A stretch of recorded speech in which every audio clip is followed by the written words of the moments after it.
नमस्ते फ्रेंड्स, मैं हूं एस्ट्रोलॉजर मृत्युंजय ओझा। दोस्तों, इस वीडियो में आपसे बात करने वाला हूं वशीकरण और ब्लैक मैजिक, इनकी सच्चाई क्या होती है, किन लोगों पे इनका असर होता है। हालांकि ये सेकेंड पार्ट है। जो पहला पार्ट है वो मेरे लास्ट वीडियो में मैं एक्सप्लेन कर चुका हूं। यानी लास्ट वीडियो में मैंने क्या बताया था आपको कि जो लोग ऐसे वादे करते हैं कि उनके पास ऐसी शक्तियां हैं, ऐसा पावर है, वो ब्लैक मैजिक या किसी का वशीकरण कर सकते हैं, उन सब में 100% में से 98% फेक होते हैं। उनके पास ऐसी कोई पावर नहीं होती है। मात्र 1 या 2% लोगों के पास ऐसी कुछ शक्तियां होती हैं जो एक हद तक लोगों को प्रभावित कर सकते हैं। तो अगर आपने मेरा पिछला वीडियो नहीं देखा है तो लिंक मैं कोशिश करूंगा यहाँ वीडियो में शेयर हो जाए, नहीं तो डिस्क्रिप्शन बॉक्स में आपको मिल जाएगा। आप वो वीडियो जरूर देखें। चलिए अब उससे आगे की बात करते हैं। पिछले वीडियो में बताया था मैंने कि जो 98% फेक होते हैं वो कैसे काम करते हैं। अब मैं बताऊंगा जो 2% जिनके पास कुछ ऐसी शक्तियां होती हैं वो कैसे प्रयोग करते हैं। सबसे पहले मैं बताऊंगा कि वो शक्तियां होती क्या है। वो शक्तियां होती हैं भूत और आत्माएं। इनके बारे में मैं आपको एक डिटेल्ड वीडियो बना चुका हूं, आपको मिल जाएगा, मेरे इस यूट्यूब पे मिल जाएगा। आप एक बार उसको चाहो तो देख सकते हो, नहीं तो लिंक मैं कोशिश करूंगा आपके साथ शेयर कर दूँ। तो ऐसी आत्माएं जो यहाँ से मुक्त नहीं हुई हैं उन्हीं को भूत प्रेत योनि कहा। भूत प्रेत योनि में वो फंसी रहती हैं, उन्हीं को भूत या प्रेत या अलग अलग नामों से अलग अलग जगह बताया जाता है। ठीक, तो चूंकि इनकी डिजायर्स होती हैं, चूंकि ये मुक्त नहीं होती हैं, तो जैसे हम नॉर्मल लाइफ में रहते हैं, हमारी भी इच्छाएं होती है बहुत सारी, ये करो वो करो वो करो, भागते रहते हैं। वही चीज आत्माओं के पास के लिए भी होता है, उनके अंदर भी डिजायर्स होती हैं। तो उनको उनकी पूजा पाठ करके ये लोग उनको अट्रैक्ट कर लेते हैं, उनको आकर्षित कर लेते हैं, या उनसे अपना कुछ छोटा मोटा काम करवा लेते हैं। सबसे पहले कि ये चीजें आप नोटिस करोगे, जो मुस्लिम्स पॉपुलेशन है, जैसे बंगाल का काला जादू, बंगाल में कितने जादू होते हैं, वेस्ट बंगाल फेमस है, क्यों? क्योंकि वहाँ बांग्लादेश है, मुस्लिम पॉपुलेशन ज़्यादा है। इसका कारण पता है आपको?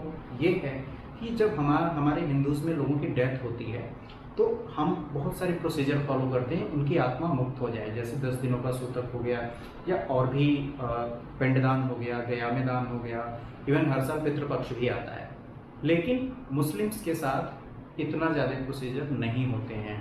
शायद उनको दफनाते हुए कुछ पढ़ा जाता है, फातिया कहते हैं शायद उसको, वो पढ़ा जाता है, और भी कुछ होता होगा, लेकिन इतना डिटेल तो नहीं होता जितना हम हिंदूज का होता है, राइट।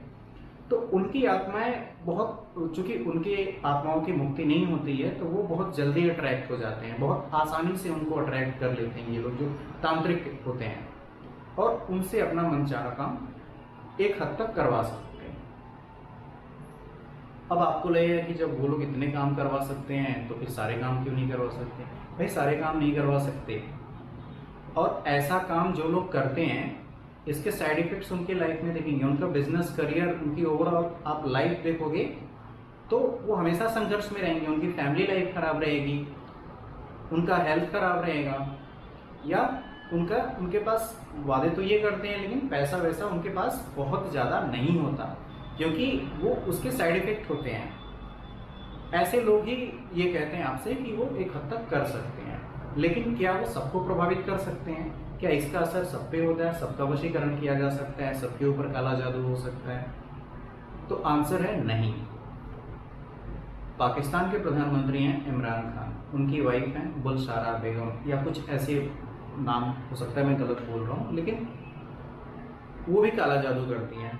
तो अगर ऐसा होता तो इमरान जी किसका, अभी कौन, ट्रम्प का वशीकरण करवा लेते, काला जादू करवा के सारे पैसे वैसे ले लेते, या हमसे कश्मीरी ले लेते मोदी जी का वशीकरण करवा के, अगर होता तो। क्योंकि ऐसा सब पे होता नहीं है। और जो वशीकरण करके पुरानी गर्लफ्रेंड बुलाते हैं आपकी, कि आपको बुला देंगे, आपकी गर्लफ्रेंड वापस आ जाएगी, आपकी गर्लफ्रेंड का अगर समय खराब है तो कुछ समय के लिए, वो कुछ सेकंड्स के लिए या कुछ घंटे के लिए थोड़ा उसका दिमाग घूम सकता है, लेकिन नहीं आना है, किस्मत में नहीं है तो नहीं तो सलमान खान की तो कई शादियां हो गई होती, ऐश्वर्या, कटरीना, अगर ये वशीकरण ऐसे ही काम करता। फैक्ट ये है कि आपकी किस्मत कोई नहीं बदल सकता।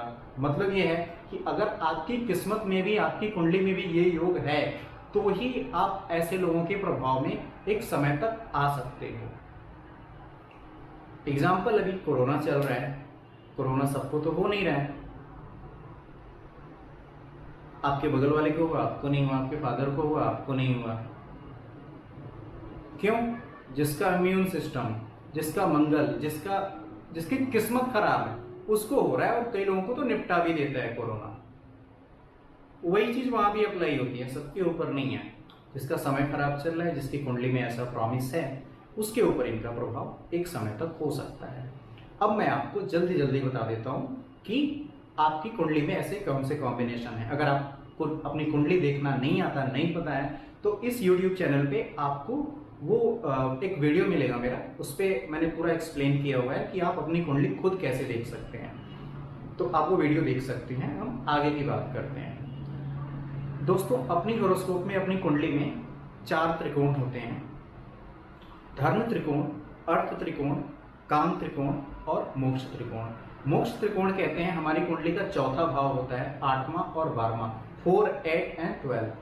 ये जो हाउसेज होते हैं, 3 हाउस, इनको मोक्ष त्रिकोण कहा जाता है। ये मोक्ष त्रिकोण आपको ध्यान में रखना है।